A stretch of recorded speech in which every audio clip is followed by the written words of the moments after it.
Welcome to the Terrible Podcast with your hosts from SteelersDepot.com, where you can find all your latest and greatest Steelers news.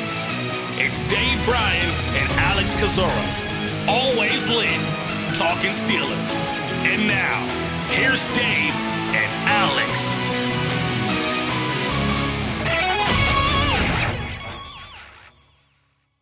Welcome to the Terrible Podcast, Season 14, Episode 145. He's Dave Bryan. I'm Alex Kozora, SteelersDepot.com. Thanks for being back with us here this Friday, Steelers Nation. Full disclosure, Dave and I are recording this Thursday evening. Dave's going to take off a little trip here this weekend, so wanted to get the podcast done tonight. And Dave, will you be like Mike Tomlin and mind your business for the next 6 weeks now this team is broken minicamp? Yeah, I'll mind whatever business my wife tells me to mind. That's the correct answer. Yeah, that's the right answer there. That was comical the way he tried his best, I think, not to crack a smile at the end after he said that, and I think he cracked his own self up with that. But all right, that puts the wraps on mandatory minicamp for 2024. So next stop, training camp in Latrobe. On July 24th. So that'll be the next time this team comes back together, the next kind of Steelers team activity. But a lot to talk about here, Dave, from Wednesday, from Thursday, as you said, putting a bow on OTAs. Heard from many of the offensive coaches on Tuesday, covered that during our Wednesday morning show. So we'll focus on the defense, but hit on just a variety of topics, including what Omar Khan had to say in an interview with 93.7 The Fan on Thursday. So where do you want to dive in here, Dave? There's a lot of ways we could go. We can start with Khan and Najee Harris. We can start with the defensive coaches. I'll leave it up to you. Yeah, let's go with the most recent stuff with Khan talking Thursday late afternoon there. Gave quite a few things to go over. So probably good to get that knocked out at the top here, and then kind of work maybe backwards back to the Wednesday stuff and all like that from there. But probably going to be we got a lot to talk about, that's for sure. I'll tell you this, Omar Khan obviously doesn't do a lot of interviews post the draft time and all like that. But I don't know if maybe he was glad to have mandatory minicamp behind him. Maybe he had a nice cold beverage after the practice ended this afternoon. I don't know, but a little bit more forthcoming than usual when it comes to Khan. Mm-hmm. Yeah, that was a really good interview. He had good questions and good responses from Khan on The Fan today. So we'll take it. And the number one story, probably overall, variety of topics they covered, but Najee Harris, and first time we've heard from Omar Khan on why Pittsburgh declined Najee Harris's fifth-year option back in early May. We heard from Mike Tomlin. We have not heard from Najee Harris. He declined to speak to the media today. We won't hear from him until training camp. He said he will talk to the media then, although I don't know if that'll be early training camp, late training camp. Who knows? But Omar Khan weighing in, giving a similar, but I wrote more coherent answer than Mike Tomlin. He says, quote, "It was a business decision that we had to make by May 2nd, but Najee's awesome to have around here. Love Najee as a player and a person. Just because we didn't pick it up does not exclude us from doing something with Najee long term." Goes on to basically say the same. They're big on Najee, nothing against him. They're open to a long-term deal. My question is this, Dave. Mike Tomlin said it, essentially said it at least. Omar Khan said it. Business decision. But what exactly does that mean? Business decision. Yeah, that's I wish I had something just to roll eloquently off my tongue to maybe try to answer that. But I can't help but think we just had a conversation not too long ago. And first and foremost, I mean, do you believe in earnest? I'm answering a question with a question first, and we'll kind of roll from there. Do you believe in earnest, Omar Khan? Do you believe that there's a legitimate attempt there to potentially sign Najee Harris to a contract extension between now and week 1 of the regular season? I don't know. To me, to answer my question that you answered with a question, We're going to play question on question, aren't we? Who's on first here? To me, business decision simply means we don't think he's worth the money or don't think the position is worth the money. That, to me, is what business decision means. It's a financial decision based on either the player or the position or both. So I'm not going to say, that they're not going to do it. Precedent says it's unlikely. And the fact that they weren't willing to pay him $6.79 million for 2025, I don't know how you then come across a long-term deal that's going to pay him almost certainly more than that. So it's hard to see how those things mesh. The only thing I keep going back to in my head that's inside my tinfoil hat is I just wonder if indeed the intention is to get a long-term deal done between now and the start of the regular season, if somehow the fact that they're wanting to get away from setting a precedent of picking up a fifth-year option and then immediately doing a deal with a player that at that point has 2 remaining years left on his contract. Quite honestly, it's the only thing that I can think of as a possible reason why this thing could possibly go in that direction. I believe Omar Khan when he says that there's always a chance. I mean, and it's part company line too, right? You don't want to say, nah, heck, we're not going to negotiate a deal with him. I understand there's a fine line in between, saying the right thing and actually believing maybe what you're saying. After hearing him talk today and the way, I kind of contexted out is there's part of me now that believes that they would like to get this done, and why they didn't pick up the 5th-year option. And why is he calling it, maybe the business decision is related to the president. There's so many different ways you could probably look at that. Yeah, you could look at it as, no, we don't think the position's worth it. Remember Mike Tomlin said positionally, right? He said a lot of things, but that was one of them, yes. Right. There's a lot of different ways, I guess, depending on what kind of narrative you want to it's hard. I'll tell you, it's hard to establish a narrative, period, based on everything that's happened. Once again, the best thing that I can come up in my head with, if indeed they are legitimately trying to get a fair deal done with Najee between now and the start of the regular season, the reason they did not pick up the 5th-year option would be that they don't want it to become precedent of doing business with a non-quarterback with 2 years remaining in his contract. Because remember, if they had picked up the 5th-year option and then struck a deal with him this offseason, that would obviously be the first time we've seen that done with the Steelers with a 5th-year option player, right? Sure. Well, simply they've not picked up many 5th-year options in recent years, but yeah, that would have broken precedent. But doesn't that, I get your point. I know you made it before. Doesn't that feel like crazy mental gymnastics and overcomplicating from this team standpoint, overthinking it? Like, is the player worth the money or not? That should be the only decision when it comes down to 5th-year option. And yes, the narrative's been hard to uncover because they've talked out of both sides of their mouth saying that, yeah, business decision positionally, but we love the guy. We love you, Najee. I just didn't want to pay you. So what I'll fall back on are their actions, and their action was not picking up his option. And I think, that tells me they don't think he's worth that amount of money. And yes, Khan said they're still open. And again, who knows? But I'm going to read off a quote to you, Dave, and I'm going to redact the name and let you know let you guess if you know who this player is about. This is Omar Khan earlier this year says, as of right now, we're having conversations. I'm not going to speak to specific negotiations for an individual player, but I have a lot of respect for name redacted. Usually, as you guys know, the extensions happen later on in the year, end quote. What player? Guess that player Omar Khan was talking about. Oh, who was it? Freiermuth?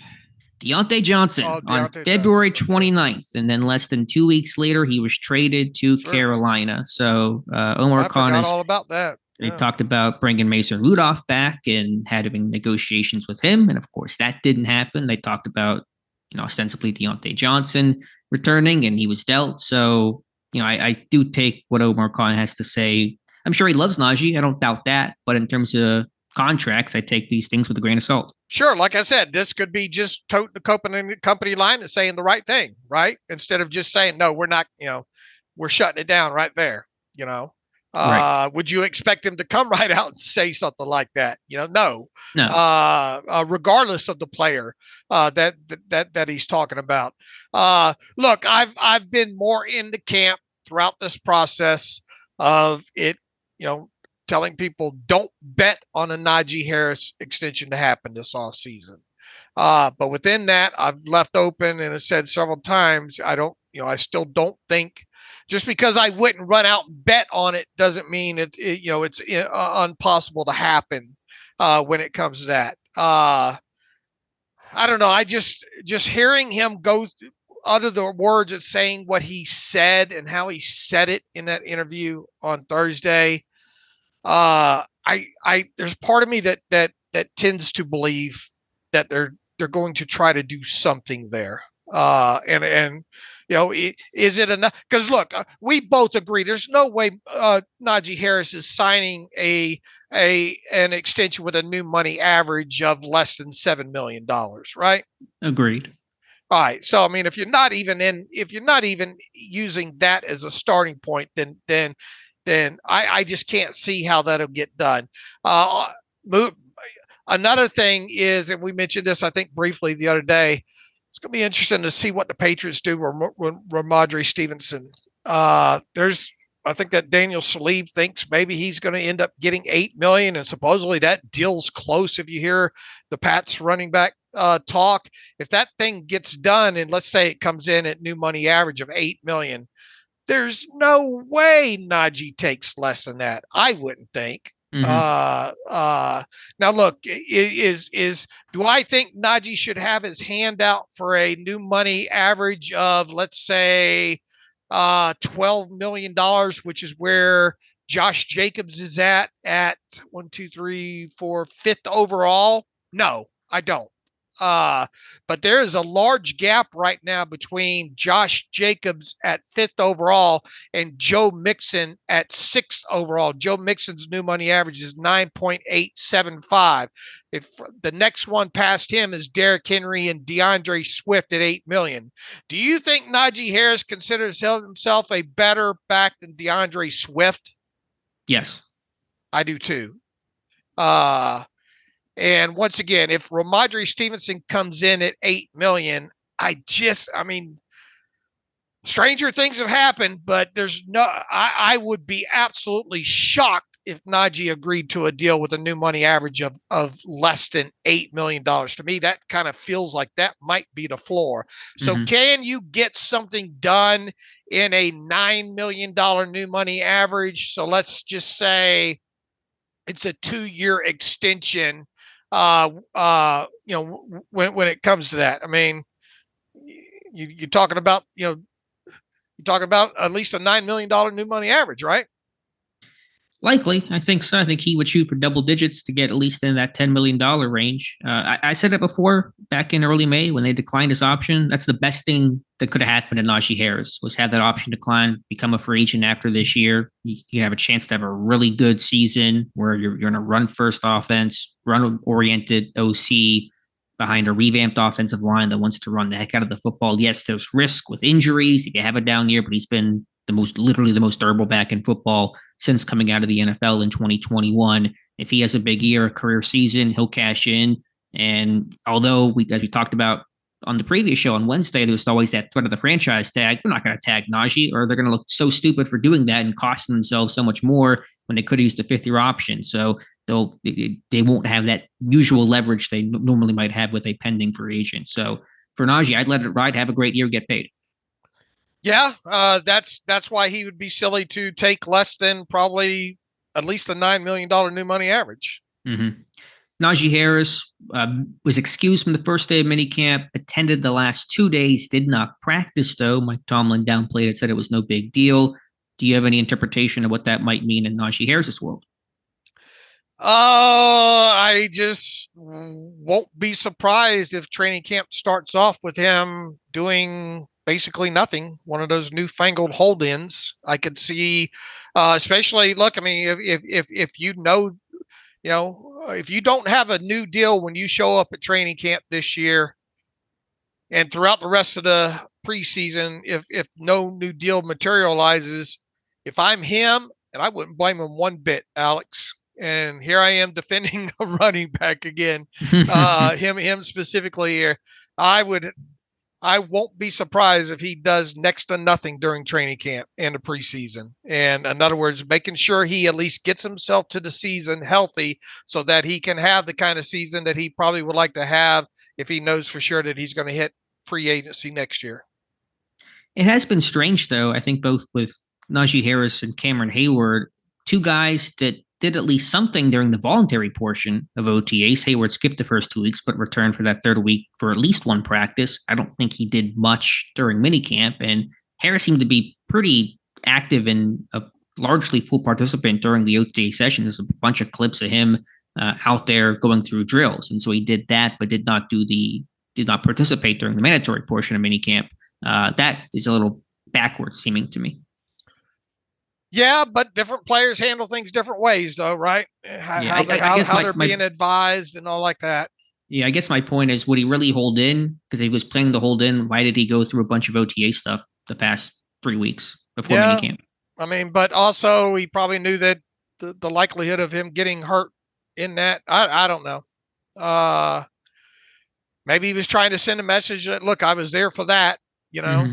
And it's good to get acclimated to this offense, new coordinator as soon as possible. Sure. I mean, that's certainly a benefit. Yeah, I mean, he might hold in. I don't think I'm expecting that, because I know even in training camp, they're going to be very careful with him. They were very careful with him last year. He really was tackled maybe 2 or 3 times all of training camp. They want to make sure he stays healthy, and just as much as he wants to stay healthy. So that's my sense of it, but we'll find out in 5 weeks. Yeah, I mean, look,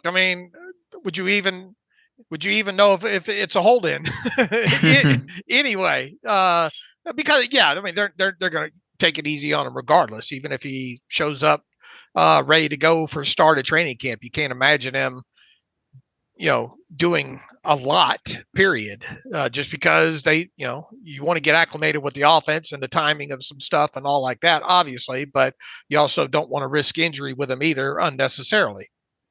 Yeah, so we'll have to wait and see. Again, have not heard from Najee Harris to get his thoughts and insights and what's going on in his orbit, but apparently he will speak at some point during training camp, and we'll let you know when he talks.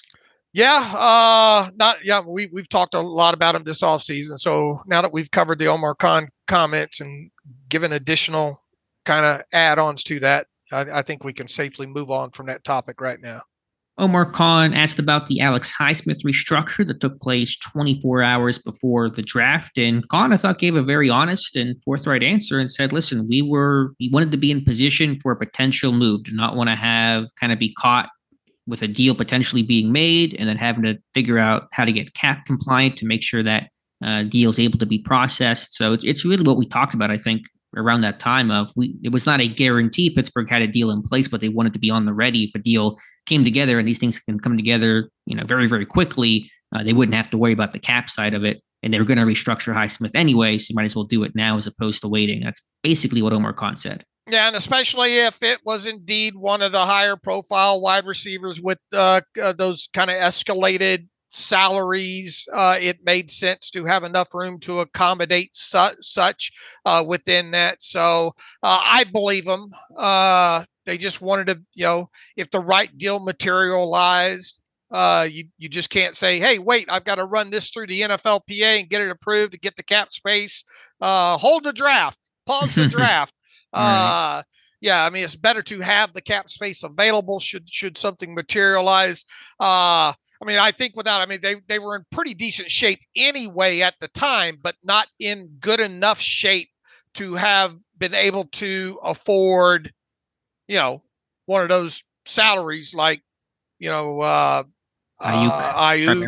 Yeah, Ayuk or say Debo or something like that, Mm-hmm. So it adds up after the fact. Yes. Right. So that was Khan giving confirmation on that. Also confirmation, another forthright answer on Troy Fautanu, although I don't think it's really it'd be the worst kept secret in the world with Khan saying that, Fautanu is going to play at right tackle. Did not say he's going to start at right tackle. That's a coach decision, not a Khan decision, but said he's going to, play right tackle as he has throughout seemingly the entire spring and workouts of OTA and minicamp. So that's going to be his spot. The question is, will he start? Seems like it's moving in the right direction. I'll be here all week. Try the veal. Try the veal. Tip your waitress. Yeah, I mean, if there's one development that we went into even OTAs with was, how is this going to potentially shake out with him with sides? And I think one of the big takeaways coming out of mandatory minicamp is they got his comfort level on that right side ready to go. And now it just seems like the question is will he be the starting right tackle or will he be the backup, next man up? And it looks like Trevor Lawrence just got paid a 5-year extension, $55 million per year. That should tie him, I think, with Burrow for Thompson or with Goff. He's right up there. If not, I believe he's tied with Burrow now. Yeah, Burrow has a $55 million new money average. So, all right, there you go. Some breaking news. It's not really relevant to Pittsburgh, but just coming across the wire right now. Fautanu, we'll see. What do you think? I was asked this in an interview Wednesday. Give me your projection as you sit here today. The Steelers starting 5 offensive linemen in week 1, and then putting injuries aside, they're starting 5 in week 12. Oh man, just remembering back how they handled Broderick Jones last year, right? Mm-hmm. Right. That's the fly in the ointment in my head. Now, Fautanu obviously has a lot more experience coming out of college than Broderick Jones was. I don't know. I've got this, and we've said for a little while, maybe don't be shocked if Dan Moore opens week 1 as the starting left tackle. I'm rooting against that happening. I'm rooting for Fautanu just giving them every reason why they can't sit him to start the regular season, which would mean him being the starting right tackle and then Broderick Jones being the starting left tackle. As we sit here right now, I kind of got a feeling that it's going to end up, barring injury, obviously, that it's going to be Dan Moore week 1 at left tackle, Broderick Jones at right tackle week 1, and then maybe well before week 12, Broderick Jones at left tackle and Troy Fautanu at right tackle. Yeah, that's fair. And you have to consider that. And no one should be shocked if that's how it goes. I answered it with Jones at left tackle and then Fautanu at right tackle. I think he will start week 1, but there is no guarantee of that. And this team is high. I hope you're right. Yeah, no, I know. And I think most Steeler fans would agree. But this team is high on Dan Moore. They like him better than any fan does, essentially. And I'm a bigger fan of Dan Moore than most, but I still think at some point, because Fautanu is more experienced, was not the more lump of clay that Broderick Jones was coming out. Fautanu, 24 years old, 41 career starts, getting right tackle work right away. That's going to be the move. Now, backup stuff, who's the backup right tackle? Could be still Broderick Jones. We'll discuss all that when the time comes, but that's my guess, and then I'm assuming you're going to believe Zach Frazier at center as well. Yeah. I would be surprised if that doesn't happen. Same here. So that was the word from Omar Khan on Fautanu. Anything else from Omar that you wanted to touch on from that interview with a fan? Oh, boy, there was so much.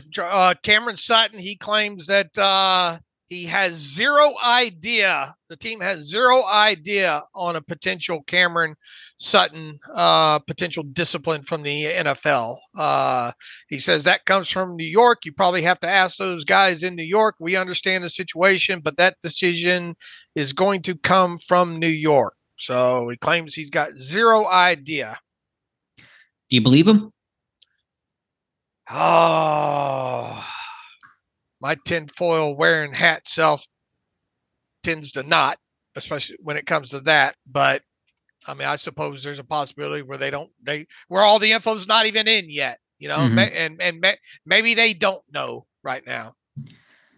I think it's fair to say, wouldn't be unreasonable to assume they've not been told anything by the league. They're not blind to the situation that Sutton's put himself in, obviously, and so they're probably aware that there is a potential suspension coming. But I don't know if they've been told anything, because I'm not even sure at what point the NFL's done investigating this thing yet. So it is probably an ongoing process for the league right now. So I don't think the league has an exact idea, and there'd be nothing to really concretely tell this team. But I'm sure Pittsburgh understands the policy, and they're not going to be surprised if he is suspended for 4-6 games to begin the season. They just have to get themselves in a position, understanding that there's a possibility of X amount of games happening. And if he's not there, they've got to have a plan in place for someone to play, obviously. Right. And we'll talk about the slot corner battle in just a little bit. Anything else from Khan? If not, I'll switch to Mike Tomlin and some of the key comments he's had the last 2 days. Yeah, that sounds fine. A big thing from Tomlin, not much, obviously, this time of year. Didn't preach as much his be in the best shape of your life speech, but did mention that, as he always does, before this team breaks for its vacation prior to training camp. But I thought the most interesting and notable thing was about the health of this team. One of your main goals in the spring is to obviously get work and have guys show up and come together as a team, but also stay healthy. Tomlin said this team is healthy, and he expects everybody on this roster to be ready for day one of training camp, to not be injured and not be able to participate. And that's notable for especially linebacker Cole Holcomb, who Tomlin has provided a couple of really encouraging updates on Wednesday and Thursday, basically saying that Holcomb is someone he expects to be ready for training camp. Now, does that mean he's going to be a full participant, full go, no limitations? Tomlin didn't comment. I don't think he will be, but the fact that it seems that Holcomb will be practicing in some capacity, avoid PUP and avoid missing a couple of weeks, is a huge milestone for him. What did Omar Khan, circling back, what did Omar Khan say about Holcomb? I don't have the quote pulled up exactly. He said that no one's working harder than Cole Holcomb right now in terms of getting his body ready and getting himself right. But I don't think he gave much. Tomlin gave more information and kind of the scope of camp than Khan seemed to do. Yeah, I think Khan left it kind of more of optimistically hopeful that he'll be ready, I guess, is the best way to kind of describe that. Look, if this guy is able to get on a football field within the first 5-6 weeks of the season, that's probably phenomenal outcome here, especially how, man, I still can replay that injury back in my head all these months later here. On the flip side of all that, how shocked would you be if he opens up training camp on reserve PUP? I mean, on active PUP. At this point, kind of surprised. I certainly considered it the last couple of weeks when this team either didn't comment much or seemed much more vague about his timetable. But based on what Tomlin has said, if he thinks everyone is going to be healthy enough to participate week one, that I assume includes Holcomb, and that would mean avoiding PUP. Khan said he's going back to the doctors at some point here in July, and we'll get the results of where he stands. I believe he's ahead of schedule. I see him working hard, and I see him out there, and obviously he can't do the stuff that he would normally do in the offseason, but he's working at it. We'll see. I wish I had an answer for you. I'd love to say absolutely he's ready tomorrow, but I'm not a doctor. Feels good about Cole. I don't know if you guys got to know. Okay, yeah. He just kind of hopeful. And I guess, I don't know, maybe in July he'll get okay, you're ready to go, or you're not ready to go. So whenever that date is, might be the line in the sand. Sounds like it. And yes, if he's put on active PUP, it doesn't really change his circumstances much. It doesn't create a roster spot. He can come off of active PUP at any point during training camp, any point during the summer. So maybe that would happen for a day or two, but I think the point is that Holcomb is further along than maybe the team initially thought, and the way they talked about it, and they're pretty confident that he's going to be able to play, I think, by week one, it sounds like. Yeah, you might just want to be careful with him just the same. In other words, when he shows up at Latrobe, go ahead and start him off on active PUP, because you can pull him off of that at any time, because the moment that he starts practicing with your team, he is no longer eligible for reserve PUP at that point. So it might be Might be, and obviously, look, we don't know how far along he is. It sounds like he's ahead of schedule. Everything sounds like it's on course. But what I'm getting at there is if there's any question at all, they should probably start him off on active PUP, get him running around a couple of practices out there, and then saying, "All right, you ready to go?" If the doctors sign off on it, he's ready to go. Then you pull him off active PUP, let him start practicing, and on you go. Yeah, that's certainly a possibility. My expectation, for whatever it's worth, and it's not worth a whole lot right now, is that he will avoid PUP at all. He will practice day one, July 25th, but he will maybe spend a week or two in individual sessions only and not be in full team 11 on 11, even 7 on 7. I think they'll kind of maybe graduate him up over the course of training camp and hopefully be able to full go by the end of training camp. Now, there is no pads for the first 4 days. It really is still kind of glorified OTAs. But I think even still, they're going to be a little careful with him. So I think he will practice. I think Tomlin's, being earnest about that, but it does not necessarily mean the guy's going to be 100%, no limitations off the top. When was his injury? It was in November. It was the Titans game. And then probably, do you remember how quick the surgery happened after that? I think it was pretty quick, but I don't even know the details on the injury. Were there multiple surgeries? Considering how severe it was, it wouldn't shock me if there were multiple procedures and procedures that took place later. But it was about mid-November. November 2nd was the injury, right? Well, against the Titans, right? Yeah, Titans game. Yep. Okay, so let's say he had it on. Let's say he had surgery by November 13th. Okay. We're talking about December, January, February, March, April, May, June. Now, today's the 13th. So that's 7 months right there. Mm-hmm. 6 more weeks would put him. That'll be about 8 months out. Yeah, that's, I don't know. I mean, obviously they've made advance. Once again, we don't know how serious it was. And we're seeing these players now more and more getting back faster, from these type of injuries. All I'm going to say is don't be shocked if he shows up on active PUP to start training camp. Yeah, something we'll certainly watch for day one, day the players report on the 24th, and then the first day of practice in the morning on July 25th. I also incorrectly said it was 10:55 practices. It's 10:30 practices for the weekday morning, just to be correct about that for myself and for anyone out there attending camp this year. So I want to clean that up and correct the record there. But also you just want to beat them all, right? You want them all showing practice up late, is right? 7 p.m. Make sure when it clears out, I get a good spot in the parking lot. But it also means, going back to Tomlin's comments, that Corey Trice should be good to go for, again, will there be limitations potentially, but practicing as he seems to have been doing throughout OTA. So that's good for a guy like Corey Trice as well. And it does not appear there are any other injuries this team is dealing with right now that could be, serious enough to extend into late July.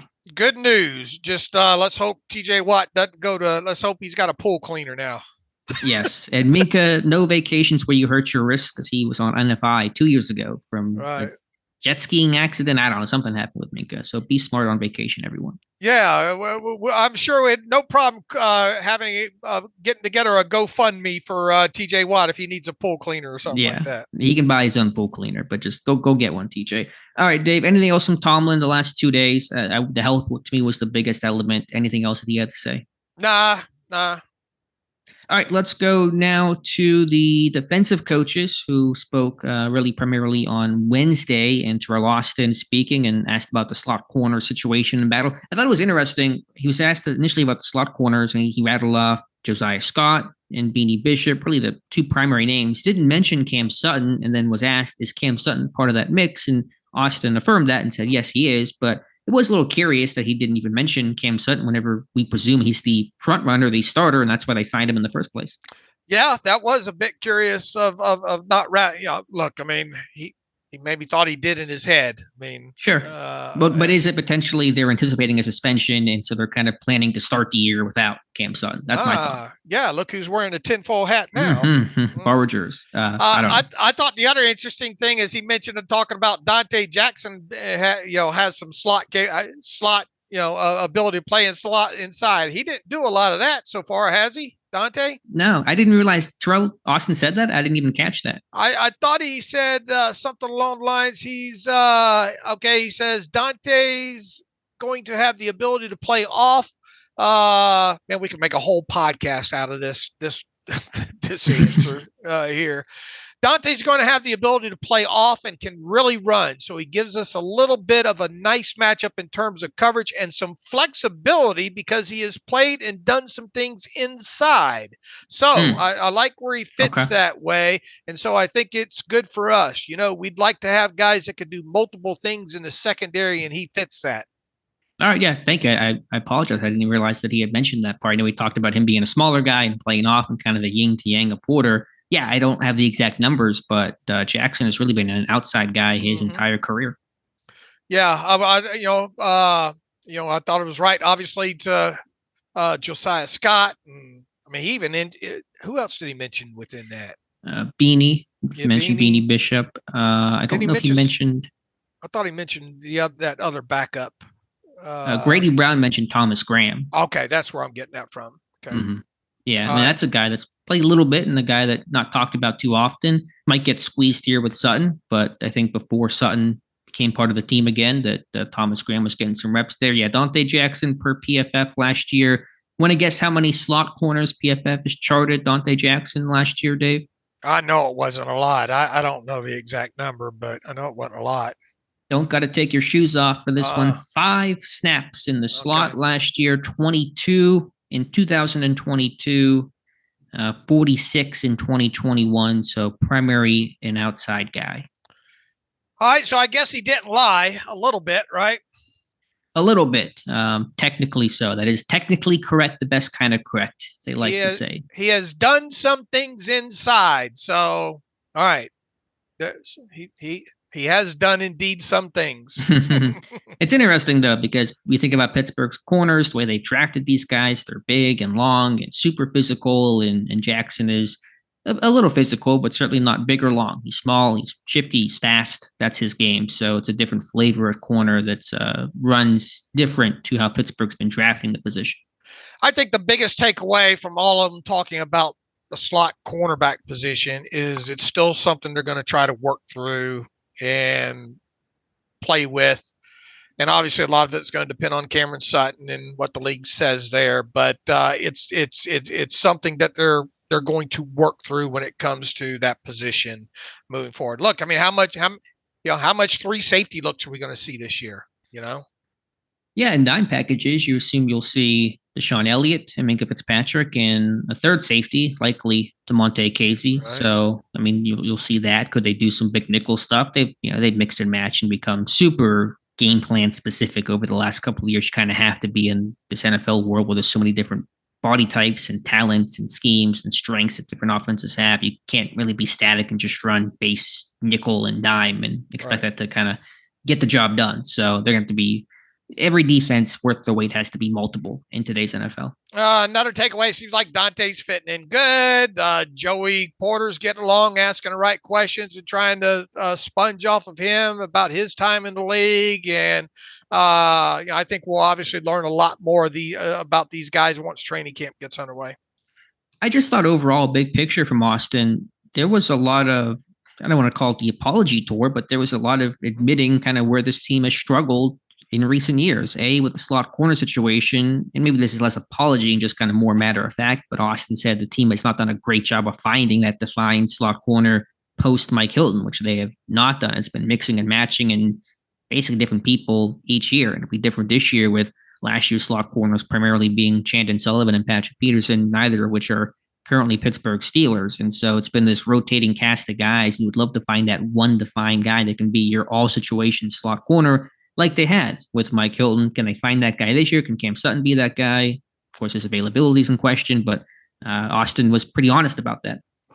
Yeah, I think the biggest omission there was the whole Minkah Fitzpatrick thing.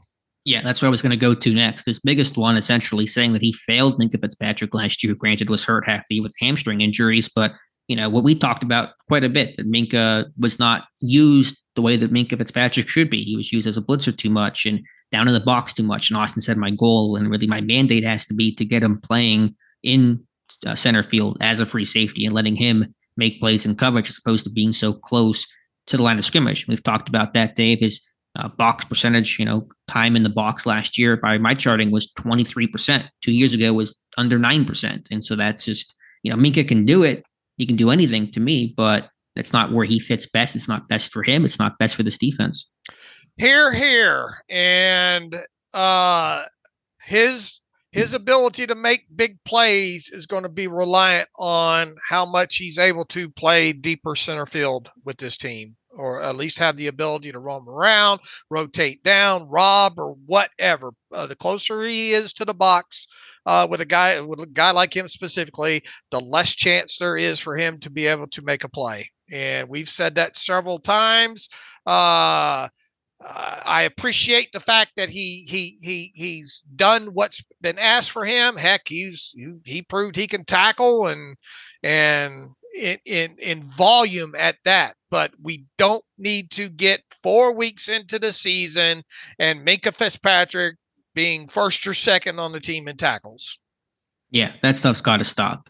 He's a great tackler, great last line of defense, but when he's posting 100 tackles, when he was still leading the team or second on the team in tackles through like 13 weeks last year, despite playing in 8 games or so, that's just unacceptable. And there was a bunch of injuries last year, I know, with the inside linebackers, but point is, let Minkah be Minkah to play Minkah ball, as we talked about, as he discussed. That's playing free safety. That's why I really like the signing of Deshaun Elliott, not because Elliott's some sort of amazing safety. He's probably pretty average overall, but he's a clear box safety, a thumper, a guy that can play competently near the line of scrimmage that allow Minkah to play true free safety. Signing Cam Sutton helps with post-snap rotations. Sutton can play some safety and some different kind of spins and rotations on third down and dime packages. So all that should set up a bounce back year for Minkah Fitzpatrick. Man, if you're going to get takeaways by your defense in 2024, and specifically past the linebacker line, those are probably going to come from Minkah, right? How many takeaways did Pittsburgh's defense Remember all the red zone, year? though? Remember all the red zone ones, though? Like 7. How many takeaways did Pittsburgh's defense overall have last year? Trying to pull up the stat on that. Give me just a minute. I'll pull it. It was a respectable number. Yeah. I'm not finding the turnover differential that'll tell me some of those stats, but they had 27 takeaways in total. How many did last year? And how many did Minkah have last year? No picks. Did he force a fumble or recover one? I guess he wouldn't get credit for a takeaway, but a forced fumble. But did he have a forced fumble or a recovery last year? Gonna have to look that up here. Let me pull that up here myself. I know no interceptions, which is so rare for him. No forced fumbles and no fumble recoveries. And so Pittsburgh's defense had 27 takeaways and Minkah Fitzpatrick did not have a single one. To me, that's encouraging. If you had him in a normal year, he's having 5 or 6. Now, again, I know he was hurt last year, missed half the year. That's certainly one reason why the turnovers weren't there. But my point is 27 takeaways and Minkah wasn't responsible for one tells me they're going to have a bunch of takeaways in 2024. Here. I'd like to see that number for him of 6, 7, something like that. That should get him back all pro, right? Mm-hmm. Yeah. He had 6 in 2022. If you can tie that, I'll take it. But even having the 4 or 5 would be great as well with his usual solid Minkah self. Let's just go back to slot corner. They've had so many years. What was it? 2021 or 2022, it was like Antoine Brooks, and it was just this mess at the slot corner position. If Sutton's not going to be available to start, there kind of is this concern where it's just who really is going to be your guy. There are some options there, but is there anybody really you're comfortable playing, 2/3 of the time? Yeah, look, up until the time Cameron Sutton was brought back, that was almost a weekly discussion we've had on this show, right?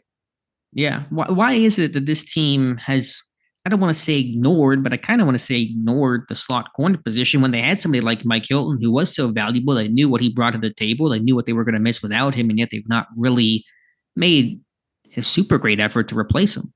Yeah, especially look at the deal that Chandon Sullivan signed, and geez, what you got out of him. Yeah, I mean, it just hasn't been a priority to them.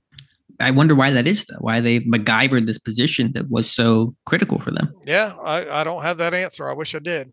Yeah, so we'll see how the battle goes. There are some names, and of course, Cam Sutton's going to be a boost there, and Vinny Bishop gain buzz as an undrafted free agent. And Josiah Scott was playing 2 years ago for the Eagles and was their slot corner. So there are some options there, but just hopefully they can find somebody and hopefully find one guy to do it all. Yeah, and obviously a big part of this is finding out what's going to happen with the games, any games whatsoever with Sutton.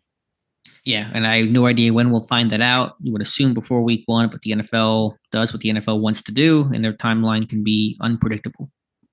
What'd you think about what he had to say about DeMarvin Leal, Isaiah Loudermilk, and Peyton Wilson? Yeah, a lot there to start with. Leal and Loudermilk talked about how big of a year it is for both of those guys and probably really how big of a training camp to make sure they make the roster. A lot of praise, though, for Leal. And that's a guy that's very much in that bust territory right now, 2 years in, and did not have a good 2023. And I'm sure he'd be the first to tell you that. And Terrell Austin probably be the second guy to tell you that. So he said he's in great shape. He's running the ball. He's seeing good things from Leal. And you better, and that better continue. Sometimes these athletes, when you're in shorts, look good because they're athletes. When the pads come on, that's going to be the critical thing for him. But it's make or break for Leal. It's good to hear he's off to a good start. That will have to continue. Absolutely. Boy, this team could really use him living up to the, where he was drafted and all like that at this point. It's time. It's a big summer for him, and he better not rest on his laurels, whatever he's done to this point, There's no laurels to rest on. It's an empty sitting on the ground right now. But yeah, I get your point. No pedigree. From this summer so far, he's getting a praise right now. Sure. Yeah, he's got to continue that because it is just the spring, and it's a pretty competitive backup defensive line room with Logan Lee, Dean Lowry, Loudermilk, etc. So Leal's part of that group and certainly off scholarship. His pass rush has to get better, really non-existent. He's got to find a go-to pass rush move. Overall, he's got to clean up his technique, play a bit lower, be in good shape. Seems to be, solid for him. He got 6 weeks off. Got to keep that up and come into camp in great shape as well. Run defense was better than his pass rush, but probably can get stronger and improve technique as well. They said he showed up in good shape. Does that mean he wasn't in good shape last couple of times he showed up in, for camps and all? Maybe not. I know Ray Fittipaldo said last year in camp he was out of shape, and that was kind of the knock on him. So it seems to be that was a problem for him last year. Yeah, keep your fingers crossed. Like I said, and you agree, they really need him to take a huge step forward.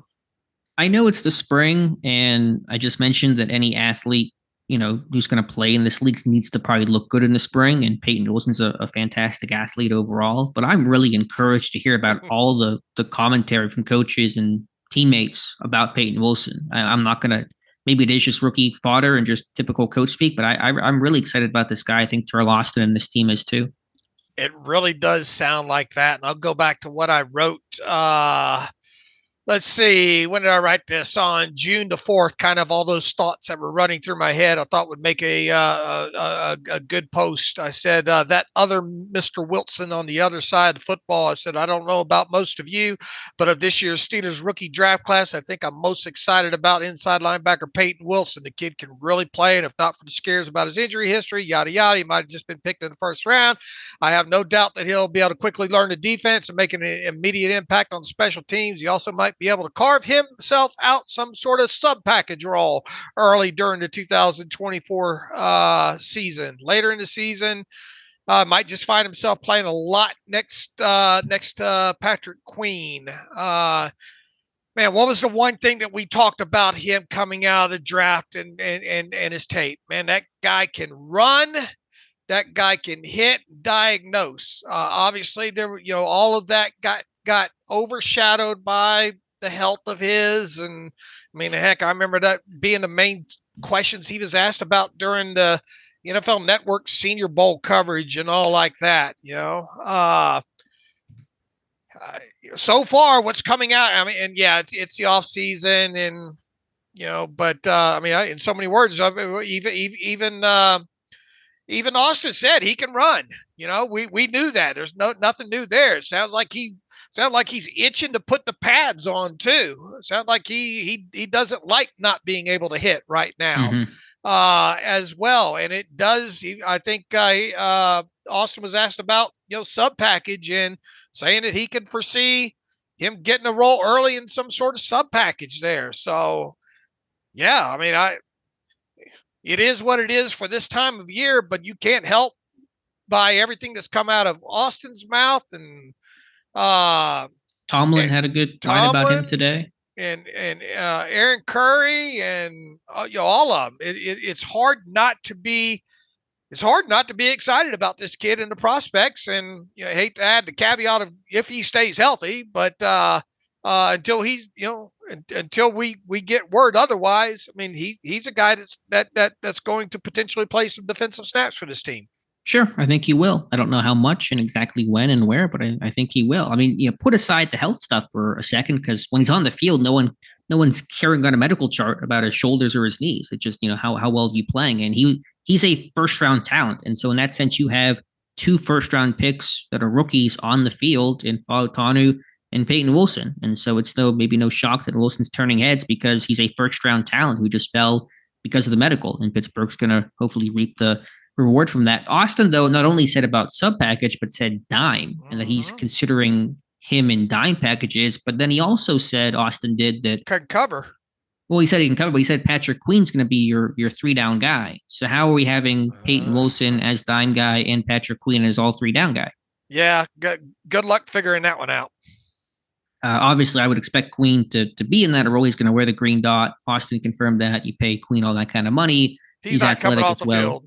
He's not going to come off the field now. Is Wilson just the backup in case Queen gets hurt? Could you do potentially some 1-4-6 stuff with 1 D lineman, 4 linebackers? It gives you 2 off-ball linebackers on the field and still 60 beats, which is your dime package. Maybe you do that and do some fun stuff with that. Wilson's athletic. He played off the edge last year, can rush the passer a little bit. I'm just speculating, but Austin's kind of talking about both guys in dime. Maybe there's some flexibility there.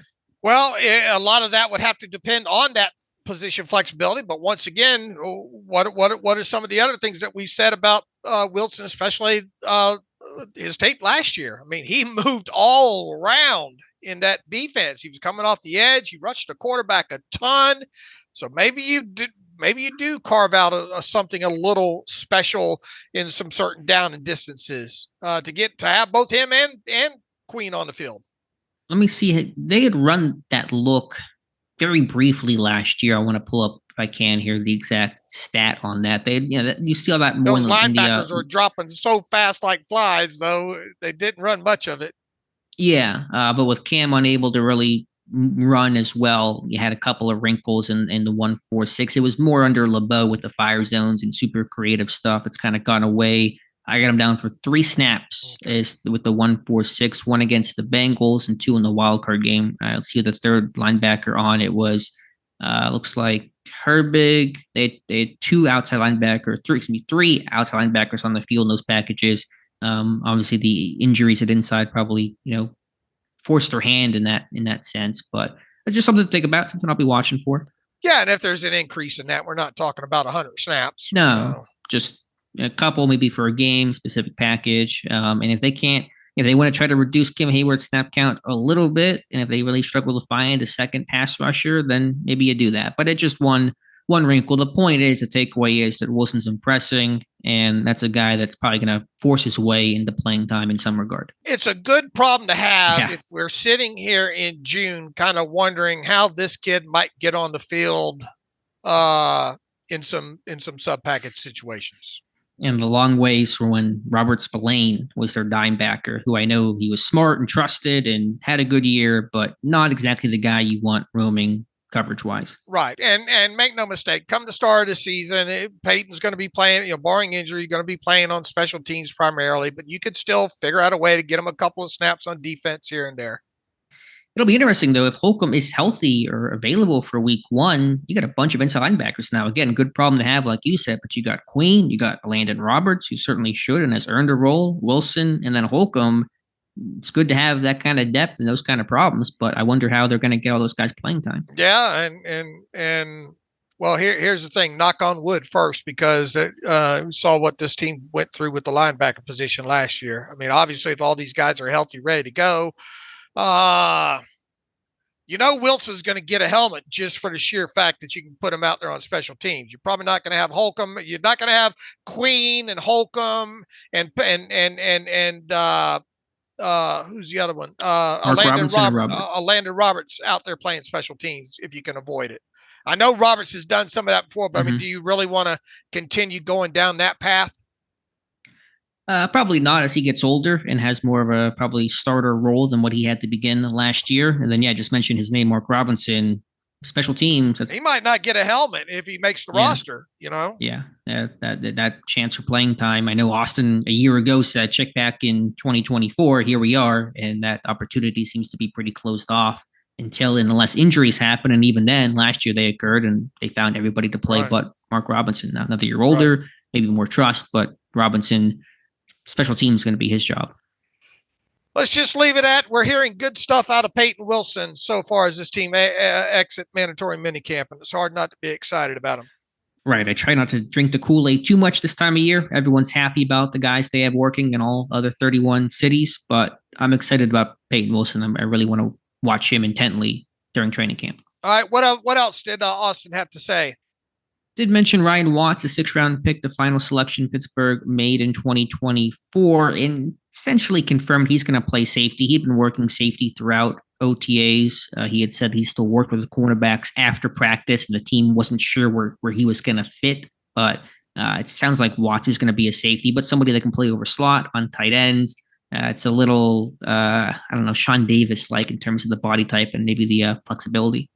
He better kick ass on special teams. Yeah, and he could. He's big. He's long. I think he's adequately fast. Maybe not the fastest guy, but he's physical, and that's a guy that has the makeup to be a gunner. Right. Anything else from Terrell Austin, Dave, you want to talk about? Let's see if we poured over most of that already. Just talked about how TJ Watt's approaching things. Nothing crazy there. Corey Trice getting closer to where he was pre-injury. Yeah, he did talk a little bit about Deshaun Elliott, about him knowing AFC North football, and also a real good pro, tough, a good striker. He brings some toughness in that secondary where he's going to get down there. He can punish some ball carriers. So I think that gives us a level of physicality that we really want and like. And he does some things in the slot as well. So he brings us some flexibility in there. And that's what we like. So some positive stuff there, some positive stuff, like you said, about Watts and Beanie Bishop, and gave Loudermilk a little bit of praise within there, and Nick Herbig. It sounds like they got no issue, especially the way Nick Herbig's approaching this time around, has more experience, knows what to expect. He can really, he says, it wouldn't surprise me, and I wouldn't be like, oh, we got to get the other guys back out there. I'd be trustful of what he's going to do in a game. So good news when it comes to Nick Herbig, outside linebacker number 3. Yeah, should have a larger role. Obviously, still playing behind Watt and Highsmith, but maybe 20 snaps per game. Want to see how he looks with a little bit more on his plate. Yeah, he was great last year, really efficient on a per snap basis, but he did have the luxury of playing fresh quite a bit and not having to be out there for long stretches of time. He was able to catch his breath, so you want to see how he looks and can he sustain. He won't be as crazy efficient as he probably was last year as the snap volume increases, but excited for him as number 3. Also high on Austin was Keanu Benton. Said he's going to expect Benton to be a dominant player inside. Boy, when you and I got on this call tonight before we started recording, I said, I can't wait to see Keanu Benton play this year. And Keanu said, he's lost 10 pounds? Yeah, lost 10 pounds, he said. Yeah. That's easily a second-year guy that you can get excited about from where we sit coming out of mandatory minicamp. Now, I know we in Austin just described Pittsburgh as the 76 Steelers, and it's not going to be all this good whenever we're talking week 5 about whoever's playing poorly and whatever stop they didn't get. So we know this is all in the context of the twinge of optimism that spring football brings, but there's a lot of talent here on this defense. Yeah, for a football and shorts team, they look damn good right now, or sound good. It all sounds good on paper, but there is talent in Pittsburgh if healthy. And heck, even last year when they weren't healthy, should be a top 10 unit in scoring defense. And they need that too, especially, look, we expect the offense to make some strides this year, but, hopefully get up into that 20 to 21 point per game average, at least top half of the league in that area. But that offense is probably going to need some help from the defense.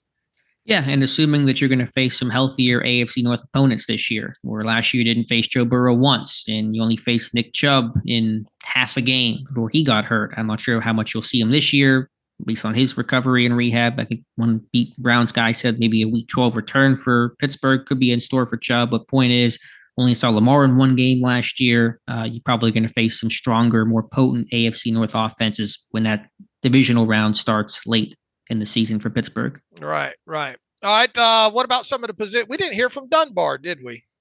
No, we did not hear from him. Did not hear from Alfredo Roberts. Any other positional coaches we didn't hear from? I think that's probably the group overall. At least from what they showed. Did we hear from Pat Meyer any? I don't think we did. No, we didn't. Yeah. I shouldn't forget about Pat Meyer. I want to hear from him, but maybe they'll drop that at some point. I'm not quite sure. Yeah, maybe with going into this slow time, maybe they'll hold back a couple of videos and release those out here. Yeah. Anything else here, Dave? I thought one interesting note here. I'm getting excited talking about special teams. John Rice Plumlee. We got quarterbacks returning kicks. It's not Justin Fields, and it's not really returning kicks. It's kind of just fielding some. But John Rice Plumlee from Brian Batko video about him fielding a couple of kicks today. All right. Say it ain't so. Now, again, he was a guy that I like, I like moving to receiver. He was a quarterback coming out of high school, went to Ole Miss, played quarterback for a year. He got moved to receiver, I think, late in his second year, played it full time his third year, transferred to UCF, went back to quarterback. I watched him on tape before the draft. My report said move him back to receiver. Really good athlete overall, star baseball player, played baseball throughout his entire college career. The more you can do, the better. Will we see it in a game? I don't know. You probably mess around with it in practice. And as a number 4 quarterback, reps are going to be hard to come by. So lean on his athleticism and see if he can do anything kind of unique and different. All I'll leave it is kind of my overarching thoughts on all this. I'm a traditionalist at heart. But with all that said, I am very, very intrigued about this new kickoff rule and to see how all of this goes, not only with the Steelers, but around the NFL. I mean, could you, is there going to be a position player trying to kick off during training camp some? I mean, probably, is that something that you're going to be reporting on? It's just it's just very, very intriguing how teams around the league are going to approach this in its first year. Right. And I say position player, maybe around the NFL. I don't know if it'll happen in Pittsburgh. I don't know who that would even be, but I think you'll probably see the Chiefs or somebody try it in a preseason game, in a practice. Something funky will happen. Also, got to give a shout out to Steelers Depot listener Kirsch, who sent us a tweet, and you DM'd it to me, Dave, that we talked about Wednesday that Danny Smith was looking at a European league about the kickoff rules and trying to watch them for some ideas. And we didn't know what league it was, but Kirsch said it's a European league of football. They used it 3 years ago, and that's probably the league that Smith is checking out. You're never beyond learning something new, are you? No, especially when the rules and the play gets flipped on its head the way that it's been flipped on its head with these new kickoff changes. All right. I might try to next couple of weeks, try to find some footage of that. What's the league that Tomlin watched? It's domestic. Remember like last year, 2 years ago, there was that random hole in the wall league that Tomlin said he loves watching. Was that the one where people call in or, was that not the fan league. No, not the fan league. It was a pretty intense physical. I shouldn't call it a hole in the wall, but it was a pretty intense, kind of crazy. I forget things we talk about mid-show that I should have researched ahead of time. But I was going to say that while Tomlin's watching that league, we'll watch the European league. Okay. So we'll cover that for next show, whatever league we were talking about. I'm sure somebody will clue us in, or we'll think about it here before the show wraps up. Any other comments or thoughts? Anything else you wanted to share? What about some of the other defensive coaches that spoke? I went through that video real quick. Didn't make any notes related to it though. Anything off the top of your head stick out from Grady or Curry or any of those guys? It's the A7s. That's the league. The A7s. The Tomlin likes watching in New Jersey and Eastern PA. That was killing you, wasn't it? It was going to bug me all day. So tackle football, no pads. These guys are goons. That Tomlin said with the footballing podcast last year. Anyway, Grady didn't say a whole lot. The interview was pretty short. Heard from Denzel Martin, not a ton there. He did talk up Julius Welshoff, the international exemption player, undrafted free agent from Charlotte, who spent most of his time at Michigan. He was born in Germany, played there until I believe either late high school or college, and talked about the work ethic that Welshoff has shown and some improvement. Interesting body type, dude, 6'6", 257 was his pro day weigh-in. He's an exemption, so he's the extra guy you can carry on your roster, be it 91 men right now. He can go on the practice squad, be the 17th guy if you designate him as such. So obviously long odds and probably pretty raw overall, but seems to have a great work ethic and attitude. Yeah, going to be fun to see if he can stick around and stay healthy and be a practice squad player for his rookie season. And just a quick note there, a couple of minor details, but if he were to hypothetically be placed on the 53-man roster, he would lose exemption status. You can't carry 54 with him being the exemption. And if he's put on the practice squad as the international exemption player, he cannot come up to Pittsburgh's 53 or any other team's 53. He has to be practice squad the entire year. Now, you could designate him as non-exemption and you carry him like a normal player, obviously, but if he is going to have that title, which I almost certain he will, like Christian Scotland Williamson a couple years ago. If he goes to the practice squad, that'll be his home for the entire season. Yeah, it really feels from the moment he was signed and until right now, assuming he stays healthy and still wants to play, he will be on the practice squad all year. Yeah, it was kind of funny, though, because Denzel Martin talked about, I got this German guy, and I started talking to him, and he's like, oh, he speaks English. Like, he went to Michigan. Yeah. He's just like, yeah. I'm curious how he's even eligible for international exemption when the dude's been stateside for at least 6 years.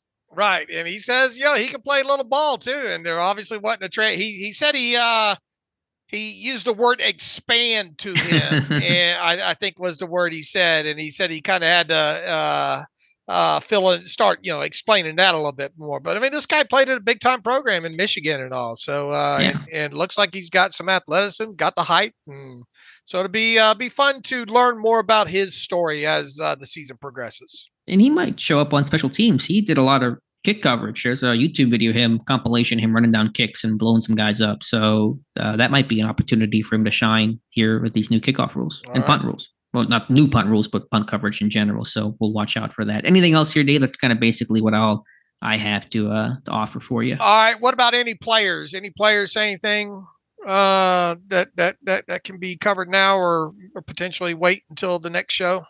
Yeah, not so much. Just trying to scroll down through today. According to the Trib, Spencer Anderson's locked in at guard. Yeah. Do you like that? Because he made the team because he was flexible last year. Now it kind of might be hurting that flexibility. Yeah. I mean, it probably makes the most sense though, right? Yeah. I mean, I'm not knocking him. He's going where the team tells him to, and there is a benefit to playing one position. It does. Does that mean Herbig more at center? I'll tell you what. I mean, I know he's obviously been told that. I guess we can expect to see a lot of him at guard. It kind of narrows his path, really, though, right? A little bit, yeah. If he's going to be now, I don't know if maybe they just wanted to concentrate him on one spot in the spring, and then when injuries strike in the summer, you start playing some more stuff. I mean, typically these backups don't play one spot throughout the entire summer, so we'll have to kind of see what their plan is. But I wonder how the center pecking order is going to go. Typically, you have 3 lines, first, second, third team. It's going to be Frazier and Herbig as you're running either ones or twos, interchangeable. Ryan McCollum, I guess, third string center. Yeah, as long as he sticks around, he's got the most experience there. I wonder, what do you think? Can we go through this here briefly? What the at least first and second team offensive line combinations might look like to begin training camp? We just assume for a second, first team, just day one, not finality, but day one. Dan Moore, left tackle. Say Malu, left guard. I'll just say Herbig at center for the veteran nod. James Daniels, right guard. Broderick Jones, right tackle. Does that seem reasonable? Yeah.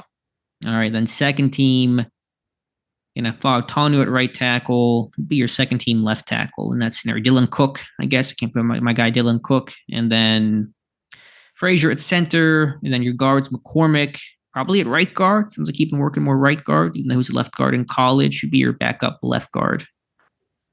Might it be Anderson? Yeah, might be Anderson at that point. So that might be the way this thing goes to start off. I know it's just a starting point, but want to get maybe a point of reference to go into camp with. Yeah, and I mean, with that second team, if we're talking about day one and day one only, I would imagine Broderick Jones might rotate in there at left tackle. Yeah, that's true. I'm not sure how they'll divvy up the reps, but certainly one thing to watch for. Way down the minutia rabbit hole. Yep, my favorite path to go down. All right, Dave, anything else here? We got all of it, right? Yeah, I just want to mention quickly, I teased this on the previous show. Article went up today on Joey Porter Jr. being arguably football's best money down cornerback. We pulled the data Clayton Eckert and I did from SIS in terms of his third and fourth down targets, and of cornerbacks last year with at least 20 targets against. Joey Porter Jr. allowed the lowest quarterback rating at 20.7, targeted 22 times, allowed just 4 completions for 59 yards, 0 touchdowns, and 1 interception. So I was going through all his targets. I'll have another video on that probably for this upcoming week, but I was realizing, okay, third down, dude won, third down, dude won, fourth down, Porter wins. I was like, how good has this guy been on possession downs? And pulled the data, and it matched up with the tape, and it really speaks to how well you do in those big time moments. Porter makes big time plays. Good. And they're going to need a lot of that out of him in his second season. Really excited about see if he can take the next step as well too. That's a good study by you. I enjoyed reading that. I mean, is it crazy to think about? Maybe it is, but if he has the year that we think he's capable of, that he could be considered a top 5 corner in the NFL by the time his sophomore season is done. You're going to have some stats in there, takeaways, Mm-hmm. But even to the quote unquote ball knowers, the guys that really, Brian Baldingers, could he kind of be viewed as that, or as a PFF highly graded corner, even if the interceptions aren't overwhelming? Yeah, I think he could. I mean, I think he can. I mean, he definitely started to fit right in later on in the season. Once he started getting on the field, there's no reason to think that he won't continue to make strides in his game. And, you expect those turnovers to follow as part of it. Yeah. I mean, maybe it's a little too intense to say right now, but I think he could be a top 5 corner, objectively speaking, if he reaches his potential by the time this year is done. I don't know what he's lacking where he will be deficient in a part of his game. I think he was more well-rounded than people gave him credit for. That was better in zone last year. His tackling improved by leaps and bounds from the start of the year to the end of the season. Obviously, he's a big, long man coverage type of corner. The penalties have to be cleaned up some. We talked about that Wednesday. Probably will always be there to some extent, but overall, I mean, this guy's got all the tools, the traits. The sky's the limit. Right. Absolutely. Look forward to it. All right. I will get us out of here unless you got anything else. Nope. Let's get to some reader emails and close out today's show. Dave will be on a well-deserved vacation. I think we're going to switch to our Tuesday, Friday with a 2-a-week version with kind of this quiet period. So I think we'll come back for Tuesday with myself and either Ross McCorkle or Josh Carney. We'll get somebody on, and then Dave will be back later in next week. All right. I'm not seeing really anything new in the email machine. Obviously, people think we're probably recording this Friday. So I bet that as soon as I get off this, I get about 3 or 4 emails in here. So, and I need to get this posted, get this all cleaned up and edited and ready for Friday morning anyway. Can we just mention, though, the dumbest comment that I've seen in quite some time, which is saying something for how the media operates sometime. Article that went up Wednesday night from Emmanuel Acho from Fox Sports 1 Speak.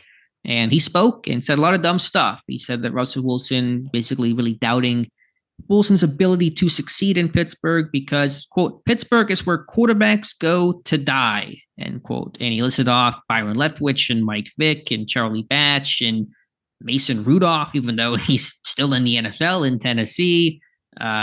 Very dumb for reasons that probably pretty obvious, but those were words that he said, Dave. Yeah. I mean, the long running narrative of Pittsburgh is the place where quarterbacks go to die, right? Yeah. That's, it. Yeah. Wow. I mean, if you want to look at the Mitch Trubisky thing and just say that just was bad decision and didn't work out and all like that. I mean, I'm fine. They bit off a little bit more. They thought more of them than probably they should. But also in the same breath, they drafted Kenny Pickett too, right? Yeah, his career was kind of I mean, I know and I'm not meaning that as a slight. What I mean is they signed Mitch and then yet turned around. They thought so highly of him that they drafted a quarterback. I mean, you saw he was going to be a placeholder for X amount anyway. Yeah, and then they compare Russell Wilson to Mike Vick, who got signed midseason because of injuries and played in like 2 games, and he's already 35 years old. His career was going to be over no matter what. And Batch and Leftwich, who were end of their career to begin with, and Batch in Pittsburgh for a long time as a backup. Dixon, a 5th round pick. It's pretty silly, obviously overall, but had a laugh at those comments. I mean, if you want to go back and talk about Kit Graham and go way Todd Blackledge, like I don't know what we're doing here. Yeah. I mean, I don't get it. Yeah, that he wanted some attention. We gave it to him. We did. Here's the attention you ordered. So anyway, instead of in lieu of emails, we'll just mention that very silly comment from watching. I'll one up you here. What do you think about what Adam Shine had to say about Pittsburgh sports and the Pirates and the Steelers? Let me read that one off to you real quick here if I can find it. Adam Shine said, if you're a Pittsburgh sports fan, you feel better about the Pirates right now than you do the Steelers. That's just a fact. Who's going to have more playoff success this year, Pirates or the Steelers? Who has a better chance of making the playoffs this year, Pirates or the Steelers? I mean, look, the Pirates have reeled me back in a little bit. I love watching their young pitching staff pitch and all like that. But then, you watch some of these other games and they're not there yet. I mean, they're just become a team that you hope can hold on to some of this young talent and maybe somehow weasel into a wild card spot or something like that. I don't think anybody's putting the Steelers ahead of the Pirates right now.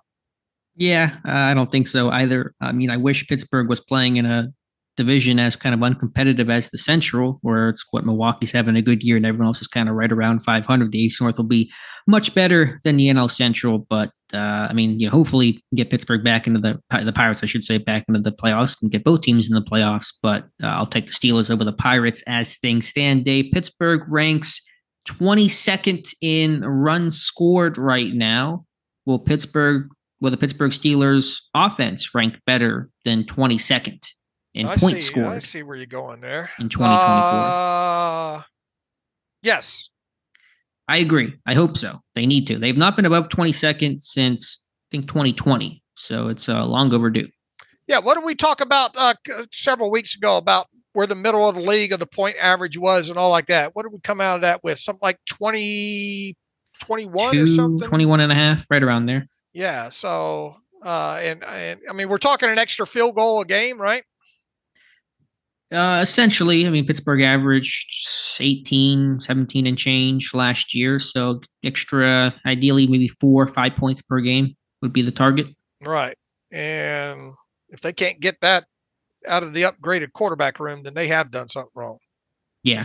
Or there's been a bunch of injuries that have wrecked them along the way. So there's your Pirates tie-in. All right. Let's see. You can follow me on Twitter /X at Steelers Depot. Follow Alex at Alex_Kozora. Follow the show at Terrible Podcast. Email the show, theterriblepodcast@gmail.com. If you like what we do and want to donate to the cause, SteelersDepot.com. Hit the donate button up right navigational bar. Also, if you like an ad-free version of the site, SteelersDepot.com. Hit that ad-free button. Follow the directions that way. You're going to be back Tuesday? Yeah, tentatively planned for myself and to be determined. We'll use the pitching to be determined line they love to use for the Tuesday show, and then probably have you back on Friday, Dave. All right. As always, thanks for listening to the Terrible Podcast with Dave and Alex.